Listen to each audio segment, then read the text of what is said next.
raundi 29 ni leo katika viwanja tofauti ligi kuu ya NBC, kwa maana ligi hapa nyumbani Tanzania bara, kutokea katika uwanja wa Al Hassan Mwinyi mkoani Tabora. Upo pia mchezo hapa ambao unamkutanisha mwenyeji Ken Gold FC kutokea kule Mbeya akimkaribisha mgeni wake Simba Sports Club Lunyasi kutokea Kariakoo mitaa ya Msimbazi. Kutokea Mbeya amekuja kutumia uwanja wa Al Hassan Mwinyi kama uwanja wake wa nyumbani. Tunafahamu msimu huu ukiwa kama uwanja wa nyumbani wa Tabora United, lakini Tabora United kwa sababu wana shughuli ugenini kule Dar es Salaam katika ardhi ya Chamazi alipo Babu Zaka na Hashim Ibwe, basi uwanja huu hii leo unakuwa free kutumiwa na timu ya Ken Gold. Na Ken Gold hataweza kutumia uwanja wake wa nyumbani kwa sababu pia uwanja wa nyumbani unatumiwa na Tanzania Prison katika mchezo ambao utapigwa hii leo, pia Tanzania Prison dhidi ya Young African Sports Club.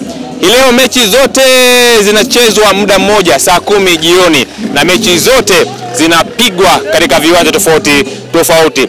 Hii ni Ayoma Media, langu jina naitwa Jadu, waweza niita mtaalam Rajad Aziz Ali Shentembo. Mimi nitakulipotia mchezo wa raundi ya 29 baina ya Ken Gold FC dhidi ya mnyama Simba Sports Club Lunyasi kutokea Kariakoo Dar es Salaam. Mchezo kupigwa hapa Al Hassan Mwinyi Tabora 10 kamili za jioni. Tutakuwa hapa kama mashuhuda wako kukulipotia ambacho kitatokea hivi sasa kabla ya mchezo na mpaka baada ya mchezo huo. Utakwenda kufahamu baada ya nani kuchukua alama 3 ataongea nini, ama baada ya alama 1 kwa kila mmoja watakwenda kuzungumza nini kutoka timu zote mbili, makocha, wachezaji, lakini pia mameneja habari wa timu zote mbili. Endelea kusalia nasi ili uweze kupata kila ambacho kitajiri kutokea hapa. Hivi sasa ni kuonyesha ambacho kinaendelea nje ya uwanja huu.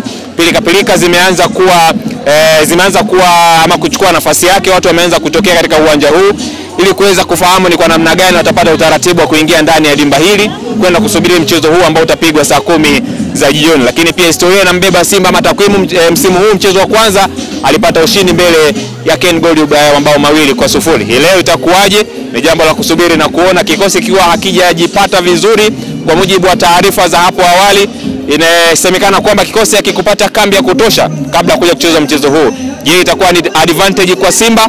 Hilo pia ni swali ambalo jibu lake ni dakika 90 tutakwenda kulipata. Endelea kusalia nasi ili uweze kuyafahamu haya yote baada ya dakika 90 kupitia Ayoma Media.